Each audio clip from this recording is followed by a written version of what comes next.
जिंदगी दोज़ख बणी तोखां सिवा, अज त बाह में भरे जन्नत घुमा।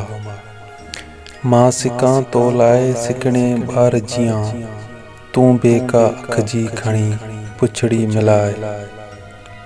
गैर जे कन मां भली निकरन ठकाओ, कुर्ब ॾेई अज अचानक वण वॼाओ।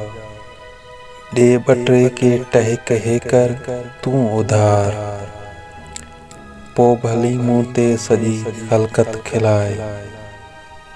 तो सिवा हूंदो न को गादी नशीं, जात का मुंहिंजी अंदर मिठड़ा त पाए। कुझ त कर मुंहिंजे अना जो भी ख्याल, गैर जे आॾो न मूंखे तूं झुकाए। जे भलो थिए सिंध जो सुहिणा सघे त, मुफ़्त में मफ़्तून खे तूं भल खपाए।